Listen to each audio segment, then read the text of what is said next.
केदार तुम महान रहे, रुद्र कल्प चाहे तो। यहाँ पे देखिए आपको हर एक शब्द को यूज करना है, सिर्फ तो को छोड़ के। किस तरीके से? सबसे पहले देखिए, हेलो एवरीवन, कैसे हैं आप सब लोग। आई होप कि फ्रेंड्स आप सभी लोग ठीक होंगे। और जैसा कि फ्रेंड्स आप सभी के साथ मैं क्लासेस शेयर कर रही हूँ जीके के रिगार्डिंग, तो आज मैं आप सभी के साथ एक शॉर्ट टॉपिक शेयर करने जा रही हूँ उत्तराखंड जीके से रिलेटेड। जैसा कि आप लोग देख रहे होंगे, उत्तराखंड के पंच केदार, 5 केदार उत्तराखंड में कौन कौन से हैं, कहाँ स्थित है और कहाँ पे किस देवता की पूजा की जाती है, इन सब के बारे में हम इस वीडियो में जानेंगे। तो इसके लिए आप वीडियो में लास्ट तक बने रहें। और फ्रेंड्स तैयारी कीजिए, बहुत कम समय रह गया है और बहुत ज्यादा मेहनत करने की जरूरत है, क्योंकि अब आपके पास गिन के तैयारी के दिन है। ऐसा नहीं है कि आपके पास बहुत ज्यादा समय है।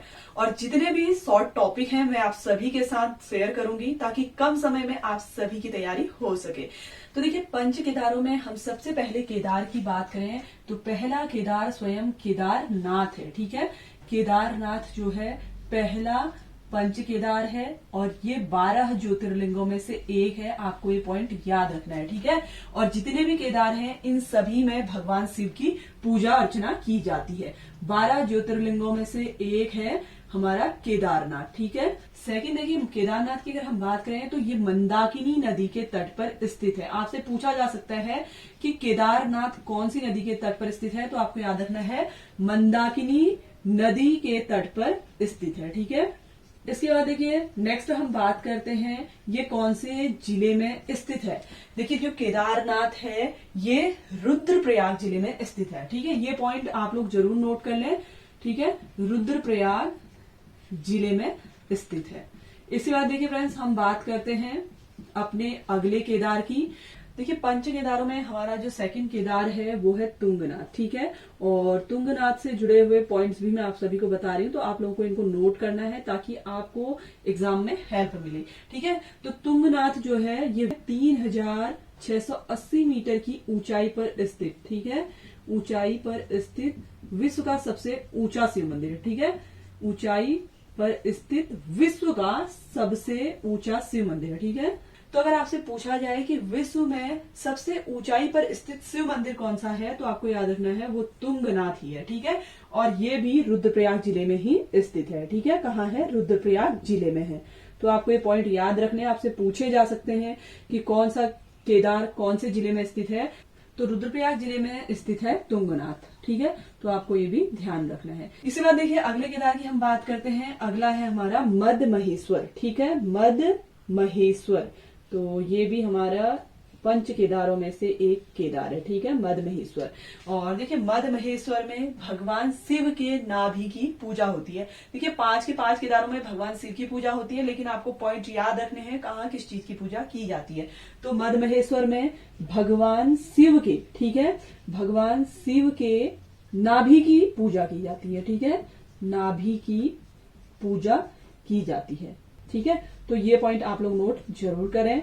और देखिए ये भी रुद्रप्रयाग जिले में स्थित है। ठीक है, तो यहाँ पे हमारे जो 3 केदार हैं वो रुद्रप्रयाग जिले में स्थित हैं, ये आप याद रखें। और कहाँ पे किसकी पूजा की जाती है वो मैं आपको बता रही हूँ, ये भी आप नोट जरूर कर लें। ठीक है, जो भी इनसे रिलेटेड इंपॉर्टेंट पॉइंट है मैं आपको करा रही हूँ, उनको भी आपने नोट करना है। ठीक है, तो ये रही हमारे 3 केदारों की बात, जो 3 के 3 रुद्रप्रयाग जिले में ही स्थित है। पंच केदारों में से हमारा चौथा केदार आता है रुद्रनाथ। ठीक है, रुद्रनाथ में देखिए भगवान शिव के मुख की पूजा की जाती है। तो ये पॉइंट आप लोग ध्यान रख लें, क्योंकि ये आपसे पूछा जाता है कि कहाँ पे किस भाग की पूजा की जाती है। तो रुद्रनाथ में देखिए भगवान शिव की मुख की पूजा की जाती है। और रुद्रनाथ कहाँ स्थित है अगर आपसे पूछा जाए तो ये चमोली में स्थित है। ठीक है, कौन से जनपद में स्थित है?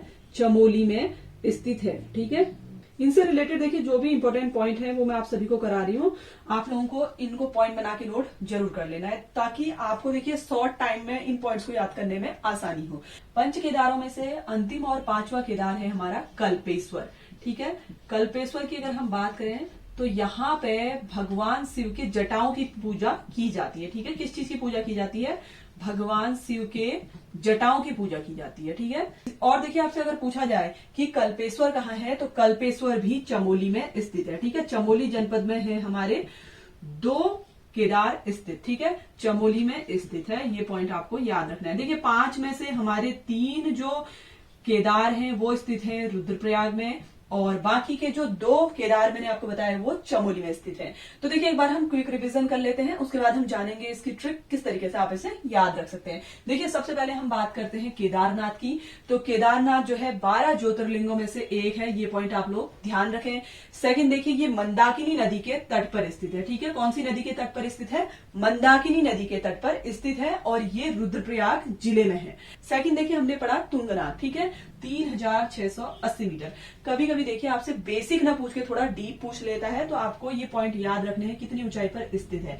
तो ये 3680 मीटर की ऊंचाई पर स्थित विश्व का सबसे ऊंचा शिव मंदिर है, ठीक है। तो अगर आपसे पूछा जाए कि विश्व का सबसे ऊंचा शिव मंदिर कहाँ है, तो तुंगनाथ में है और ये भी रुद्रप्रयाग जिले में ही स्थित है। इसके बाद देखिए थर्ड जो केदार है वो मदमहेश्वर है, ठीक है।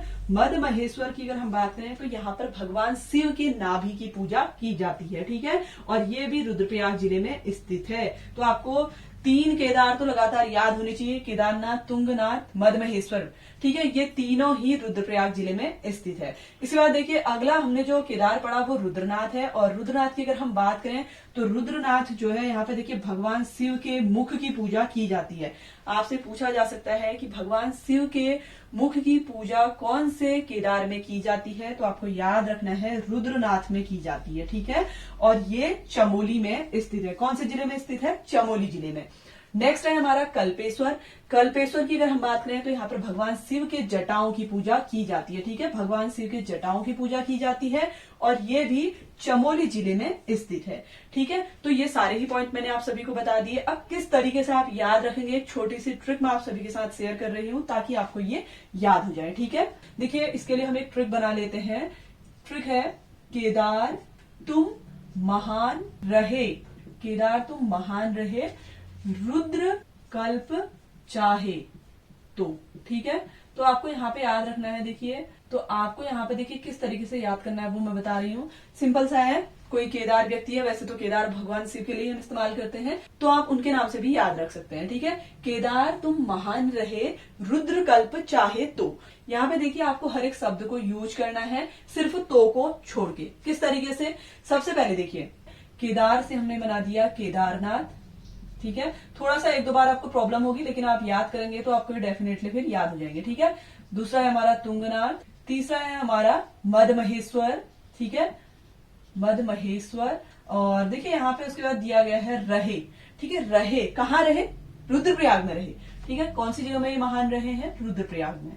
तो रहे से आपको रुद्रप्रयाग याद रखना है, ठीक है। उसके बाद अगला है देखिए रुद्र कल्प चाहे तो। देखिए रुद्र और कल्प चाहे तो केदार तुम हमेशा महान रहोगे। कहाँ रहोगे? रुद्रप्रयाग में। तो रुद्र से आपको रखना है रुद्रनाथ को याद, ठीक है, और कल्प से रखना है आपने कल्पेश्वर को। तो आपके 5 के 5 केदार यहाँ पे आ गए हैं, ठीक है। आपको समझ आ रहा होगा। चाहे से आपको याद रखना है चमोली। तो देखिए ये पॉइंट आपको क्लियर हो जाएंगे, लेकिन आपको इसके लिए थोड़ा सा मेहनत करनी होगी, थोड़ा समझना पड़ेगा। और समझना इसलिए पड़ेगा क्योंकि एग्जाम बहुत नजदीक है, ठीक है। तो आपको ये पॉइंट क्लियर हो गया होगा।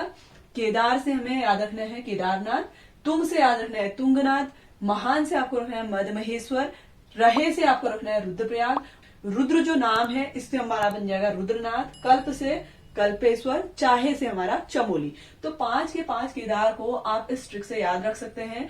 तो फ्रेंड्स आई होप कि 5 केदारों के रिगार्डिंग आप सभी को ये टॉपिक समझ आ चुका होगा। अगर आपको वीडियो हेल्पफुल लगा हो तो वीडियो को लाइक शेयर जरूर करें और इसी तरीके की वीडियोज के लिए चैनल को सब्सक्राइब जरूर कर लें।